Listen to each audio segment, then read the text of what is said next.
Well, hey there, Diet Disruptors. Carrie here, and welcome to another episode of Diet Disruptors Podcast.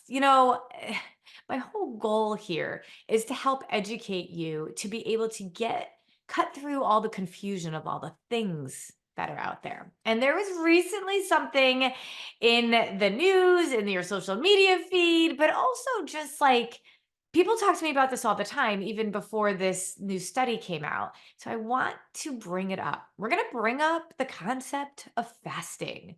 This is controversial. It's like there's some people that are so, I don't know, just convinced about fasting that it almost becomes like evangelical.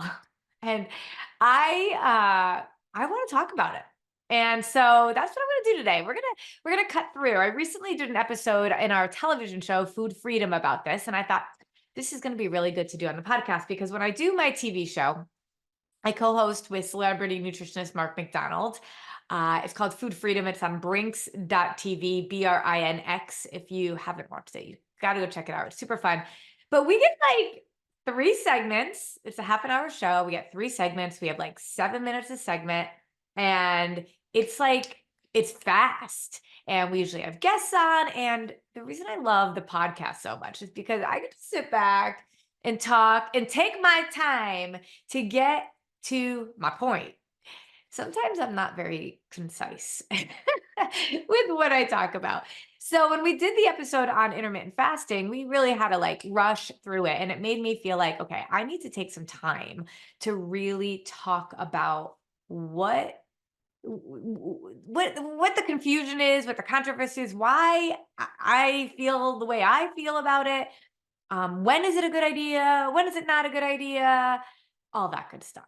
So, those of you that are just tuning in for the very first time, my name is Carrie Lapoli. I am a nutritionist and a behavior specialist. I am passionate and obsessed with helping women to understand the truth about their value, their bodies, helping them to understand how to live with what we call food freedom, disrupting everything that the diet industry and what they say we're supposed to be doing to be able to get healthy, strong, lean, but most importantly, helping women to really understand why they want what they say they want. So often we are chasing diet after diet after diet, trying to do all of these things to be able to weigh a certain amount. We talk to hundreds of women every month, my team and I, and it breaks our heart to hear and to see and to talk to so many women who they really very much believe if I could just weigh what I weighed in college, if I could just lose 20 pounds, if I could just fill in the blank, change my body in some way, then I'll be happy. Then I'll be confident. Then I'll feel more like myself. And as somebody that has gone through this journey and understands exactly where you are right now, also knowing what I felt when I got to that magic place where I thought all of my happiness would be waiting for me, and it wasn't. I remember reaching my quote unquote goal weight. And truth be told, I became more obsessed and I certainly wasn't more confident. Any confidence that I exude was around kind of being proud of my body, but still not proud of me.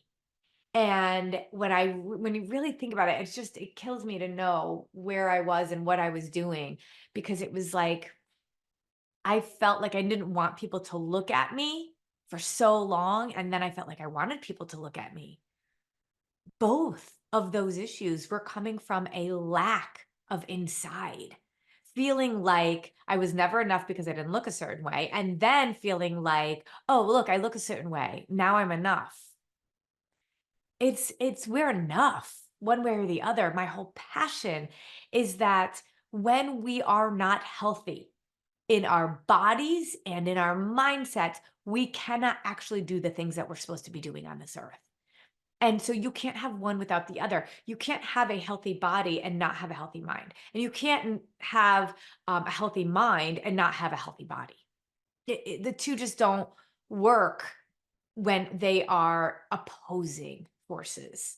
And so I'm very much around the fact that our value is not dictated by the number on the scale.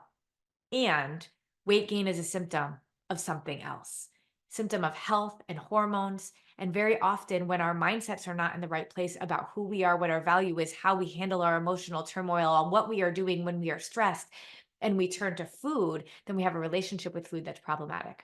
If you know what I'm talking about, if you can relate to what I am saying, please put me in the comments if you're watching live. If you are listening on the podcast and can't comment because you're driving or whatever, you're good. I totally get it. It's totally fine. So I need people to understand where I'm coming from, because I'm in, gosh, I train a lot of health pros. I talk to a lot of health pros. I talk to nutritionists, doctors, health coaches on a regular basis in my life, in between podcasting and coaching women. And it's so hard to find the balance. We have this, like, I don't know, body positivity, like, kind of movement on one side that's like, be you, you do you, eat whatever you want to eat, feel good about yourself, understand that if you are a larger person who continues to gain weight, that it's okay. Just love yourself through it. And then there's the diet mentality that tells us we have to look and be a certain way in order to have value. And both of them, just like anything, right? Anything on that pendulum that swings one way or the other is problematic, because we have to be the healthiest version of ourselves. If there is a woman who has gained a considerable amount of weight and is struggling to lose it, to get healthy, um and they do blood work, right? And you have somebody that is, above the norm in terms of size, and their blood work comes back and everything is absolutely perfect. And they have energy and they're not sleeping, they don't have sleeping issues, they're not having menopausal or hormonal issues. They're just literally living in a larger body, but everything is telling us they are the epitome of health. Then what are we doing? Why would we want to change that? Right? If we do, we got to figure out where that's coming from and why.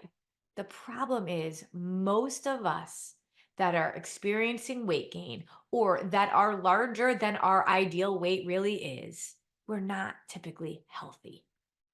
That's where my focus comes in. So we don't want to swing the pendulum on one way or the other. Now, the diet industry, and no matter what diet you've done, they're all based in deprivation. And hear me out here, okay? The diet industry has us believing that we have a certain amount of food, calories, or macronutrients that we are allowed in a day in order to be at our ideal weight. One of the problems is we keep talking about weight when we really should be talking about health, because weight gain, a healthy body will not hold on to fat it doesn't need. Weight gain is a symptom of health and hormones. So we have to either deal with our health or we have to deal with our hormones. Usually we have to deal with both. And the weight loss or the lack of weight gain is a byproduct of that.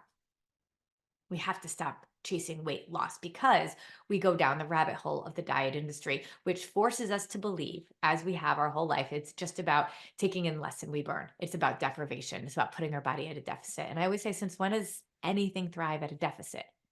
Ever. Now, that's where fasting comes in. It's so confusing because, like, it makes sense when I say that, right? We are a refuel as you go machine. The core foundation that our body needs is blood sugar stabilization. That is what our body is always like, hey, that's what I need. I need to have my blood sugar stabilized. And how do we know that? What happens when you're really hungry? Like, super hungry. What do you crave? Crave carbs, right? You crave bread, you crave chips, whatever it is. It's not because you don't have willpower. It's because your blood sugar is super low and it's saying, hey, we need to have it balanced. Now, your body will work to balance its blood sugar on its own. And for many, many, many years, doctors, nutritionists, you name it, all thought, well, your body just balances blood sugar on its own. One of our coaches is a blood sugar specialist. She's been a blood sugar specialist well before she became a coach with Disruptive Nutrition. She worked with diabetics. She was taught and trained formally that you do not have to worry about blood sugar until you become a diabetic. What? The whole reason we become a diabetic is because our blood sugar is off. But that's how she had been trained. And when she started working with us, she was like, oh my gosh, this just makes so much sense. So if blood sugar is our body's core foundation and nothing we know of thrives in a deficit, then where does this whole thing come from when it comes to fasting being good for us, fasting being important for us? Well, a new study just came out that talked about how people fasting were having elevated risk of heart disease. I have been saying this for years. And there's been a lot of controversy around the efficacy of that study. Well, I will tell you the efficacy of any diet nutritional study is problematic because it's people. And when we do all sorts of science on people, when it comes to nutrition, it's very hard to control what everybody eats. But even more than that, even if you could, you can't control what they did in the past and what their insulin resistance is, where they are in terms of metabolic disease. Because a lot of the tests that we have, we know when we're like there, but it's really hard to tell when we're kind of in that gray zone, like how close to the problem or how close we are to actually having a problem. In addition, consistency over time. There are no studies that are longitudinal when it comes to nutrition and looking at over time, what are we doing? Because you're not controlling what people are eating for 20, 30, 40 years. So, new study came out about fasting. And here's what I'll say about fasting. There are three ways that reasons, ways, however you want to say it, that people fast. Now, the concept of fasting is that you are not eating during certain windows of time. And the theory, I'll keep it very, very simple. There's a few different thought processes around why we fast. One of them is around nutrient absorption, that when we're fasting, then we can absorb nutrients better, that we can actually kill off the weak cells. We put our body in some sort of stress, and we can kill off the weak cells that really need to die off so that we can actually bring in new, stronger cells. This is what I say about all the things that we hear in science around all of this stuff. There's truthiness to it. If you're watching me live or able to comment, put in the comment truthiness. There's always a little bit of truth in there, which makes you feel like, oh, well, this makes sense. And if we're on the dieting roller coaster and we don't have a good educational foundation about what our bodies really need, blood sugar stabilization, you're just going to keep going after this one and that one and that one and that one, and always believing you messed up. You weren't able to keep up with the diet. And that's why you gain the weight. Well, when it comes to fasting, here's the thing. People will fast for religious reasons. And I get it. I understand why they do that. I understand the purpose of it. And I understand the benefits of it when it comes to your own spiritual growth. And to be very honest with you, if that's what people want to do, I will support that and I will help them. Because I know that that's not necessarily a way of life. It's not a diet. Now, the why always matters. I recently did a podcast on motive, right? What's our motive for doing things? And so the why really matters in terms of, are you doing it for religious reasons or are you doing it because you think you need to lose weight? So that's one piece of it. And like that, I'm never going to, like, everybody has to make their decisions around something like that. And I get it. But then there's two other reasons why people fast. One, for weight loss, and another because they believe that this is very, very healthy for them to do. We've heard about fasting for years, and we hear about fasting from some really highly notable health gurus out there. Dr. Mark Hyman talks about fasting, for example. But he also talks about blood sugar. And that's where all of this gets confusing because I want you to think about fasting. So if you've ever been hungry, like I said, like hangry, and you were like, oh my gosh, I gotta eat chips and all that. That is because your blood sugar is really low and your body's craving. Cravings are your body's indication that your blood sugar is out of whack. And so to push past that feeling of hunger for dieting people, it's like this badge of honor, right? But for people who are fasting for religious reasons, it's this whole other kind of connection with God and being able to kind of sacrifice in some ways. When it comes to health, the belief is really that you are kind of getting rid of these weaker cells, and your body has to kind of go into this stress mode, which is actually good for it. But the problem is this idea of, if our body's core language is around blood sugar stabilization and fasting is good for us, how does that equate? Because when we're fasting, our blood sugar dips really low, right? Well, when we talk about the study with fasting and the cardiovascular disease that went along with it, understand that fasting as a diet is so much of what we're talking about here. People do these windows of not eating and then have this desire, need, belief that during their feeding window, like we're animals, they can eat whatever it is that they want to eat. And I do know a lot of people that say, no, no, no, I still stay healthy. Or there's other people I know that eat whatever heck they want to eat. Well, understand that your body's whole like need is to trust you. Your relationship with you and your body is just like any other relationship. It has to be built in trust.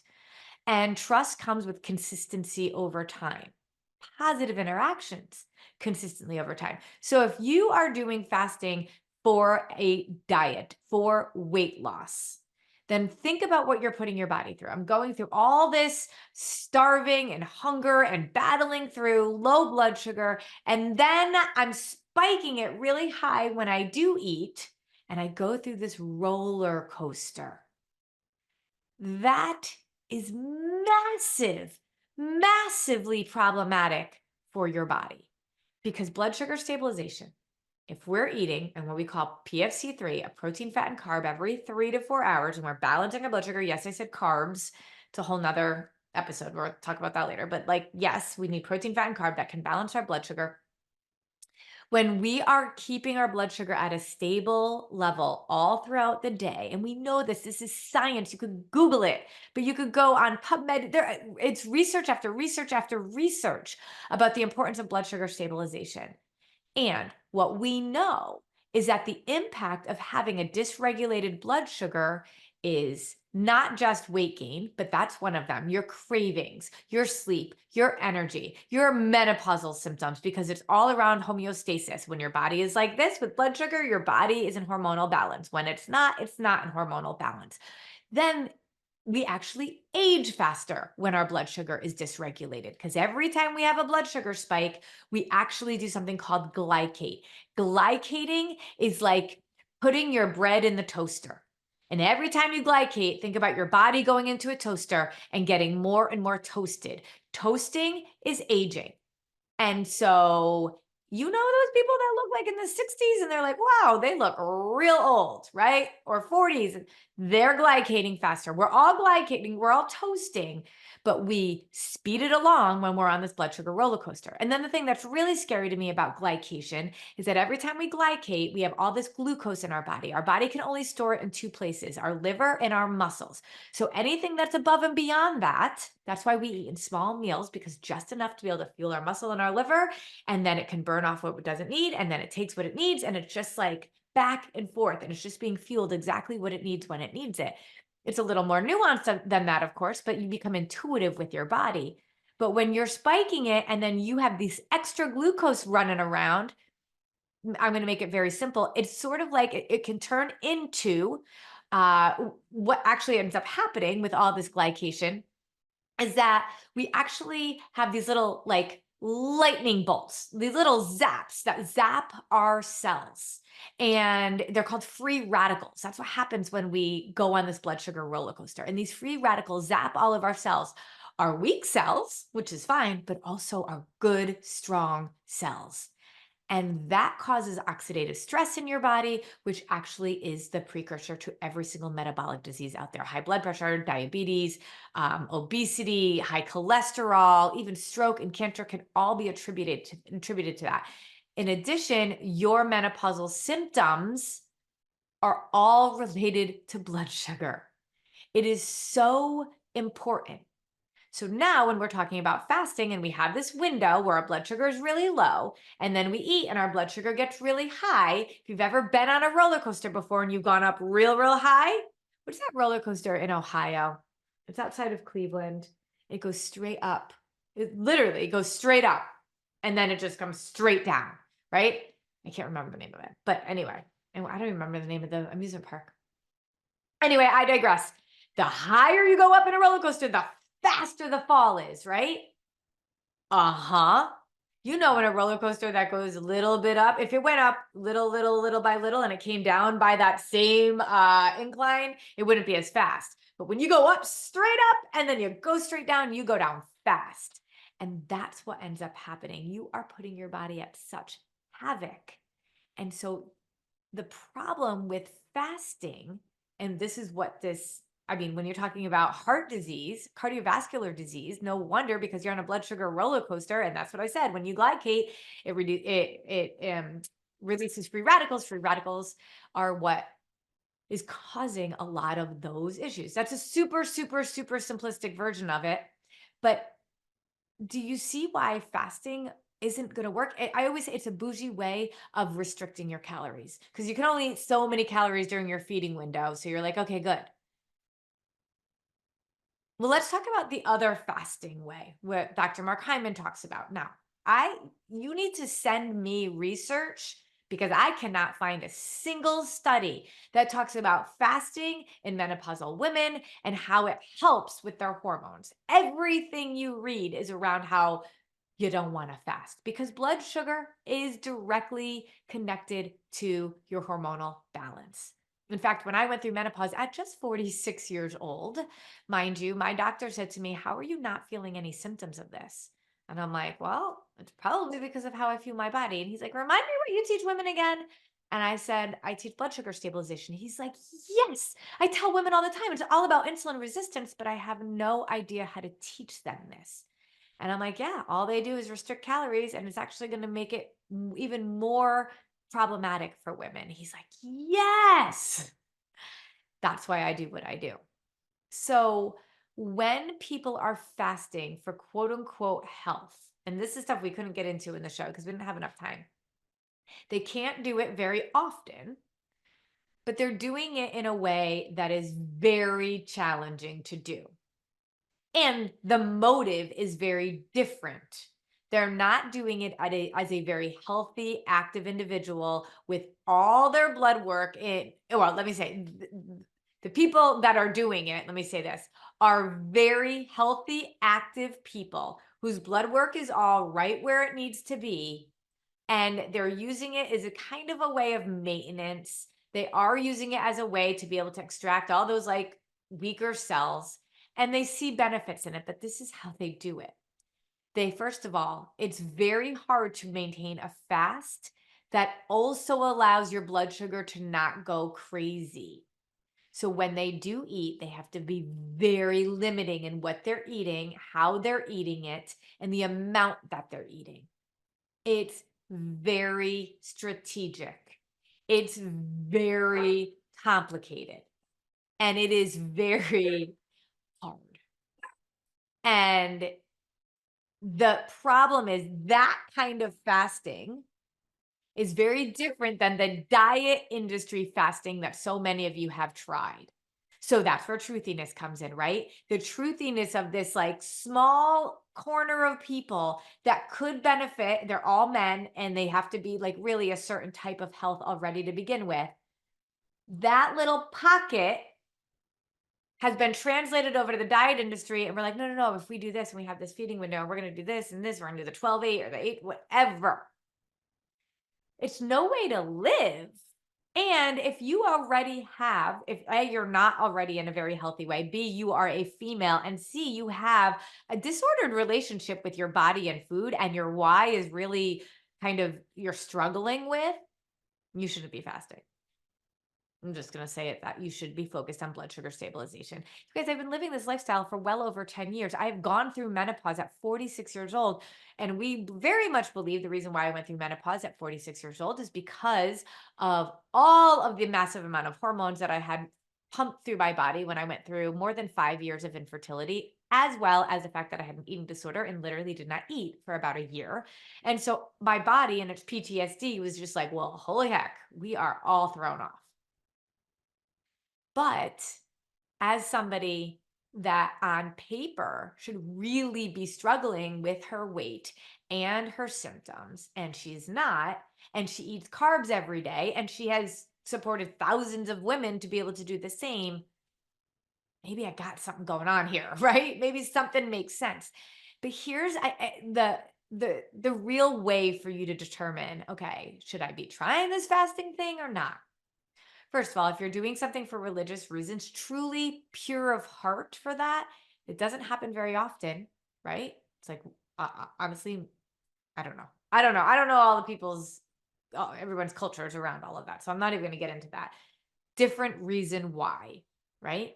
And if you are that small pocket of a very healthy, tuned in man that really understands exactly how to do a fast without wreaking havoc on your blood sugar, okay. I don't even teach that. So if you're a man that wants to learn how to do that, don't come to me. Uh Everybody else, no. Just no. And here's the real way that you know not to do that. And no matter what diet you're trying, here's your little test, your little litmus test. Be like, should I do this? Okay. Question number one, you're going to ask of any nutritional approach. One, is it based in science designed for my body to thrive? If it requires your body to be a deficit, it's not designed for your body to thrive. If it requires your body to actually count things that you have to keep track of and do math, like how many macros I'm supposed to have for the day or calories for the day, that does not allow your brain and your mind and your heart to thrive. So, is it based in science? All diets are based in science. They're doing exactly what they're supposed to be doing. They're going to allow you to lose a little bit of weight at first when you first do it, when your metabolism is high. But then, because your metabolism slows down with every diet you do from that point forward is just going to be starting at a new low. So, every time you could be doing something that you were doing before and it was quote unquote working where you were losing weight and you're gaining weight or you're not losing weight, it's just because you keep starting at a new low. And eventually your body's like, no, we're not doing this anymore. I can't keep up with you. So it's going to keep storing fat and it's going to throw your metabolic health off, all in an effort to protect you.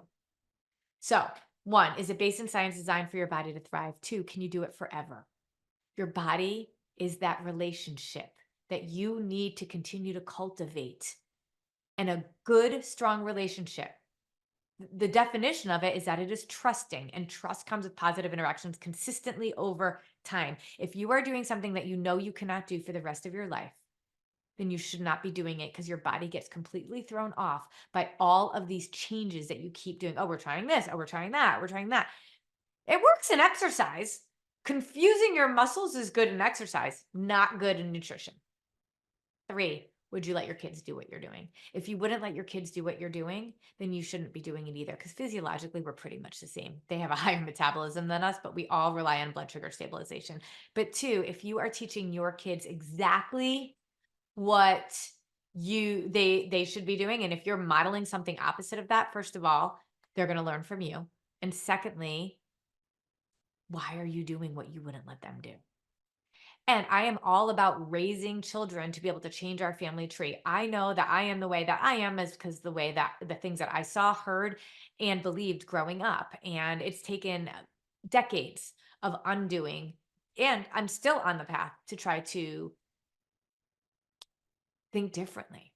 My girls at 17 and 19 years old right now, they already think differently than I did at that age. And I know it's because I got myself right first. I know my body. I know health and wellness. And when my whole goal as an educator is to be able to help you understand your body so that you can make decisions for the right reasons, but mostly so that you can also change your family tree. This becomes generational change, which is to me everything. So, those three questions are key, regardless of what it is that you're doing. And the concept of fasting, we really have to take a huge pulse check as to what we're doing and why we're doing it. It's also just plain miserable, and we don't need to. But here's my favorite part about fasting: you're all doing it anyway. When this is why we have 6 spinning plates. We talk about this all the time: nutrition, exercise, hydration, managing our stress, supplementation, and sleep. Sleep is one of the most important things we do. If you're not getting high quality sleep, you will never, ever get healthy. You will never be able to release weight. You will never be able to have hormonal balance. Sleep is foundational. Why? Because that's when we fast, you guys. Our body's energy level is at a place where fasting is appropriate. And how do we know that? Because what do we call the first meal of the day? Break fast. Breakfast is our first meal of the day. That's breaking the fast. So, in all reality, that truthiness that you heard, I'd be like, yeah, that's good. I fast when I sleep. That is why we want to get good quality sleep, because that is when our nutrients can absorb. Oh, and those weak cells, those like weak cells that need to die off, go do some sauna. Go do a cold plunge. I don't like cold plunge, so I don't do that, but I do sauna. I do some hot yoga. Amazing way to release those toxins and to get rid of those cells that are just hanging around and not doing anything for us. Does this help? Does this help you get why doesn't work? Why it should not be a part of your nutritional approach, and how you can get those benefits anyway? Awesome. All right. If you have any questions, if you want to know any more, just put that down there in the comments. Either me or my team will get back to you. If you want to see if blood sugar really is a thing that you should be focusing on, I have a brand new interactive quiz that you can take to be able to kind of share with me. I say interactive because you're actually communicating with me. You can share your symptoms and see if blood sugar is likely at the root of what you're experiencing, and then what your next steps can be to do something about it. So I'm excited. I love being able to share my heart with you all. Comment below if you need anything. Go get the quiz, disruptivenutrition.com/survey, and go take my interactive quiz so you can go see what's going on with you.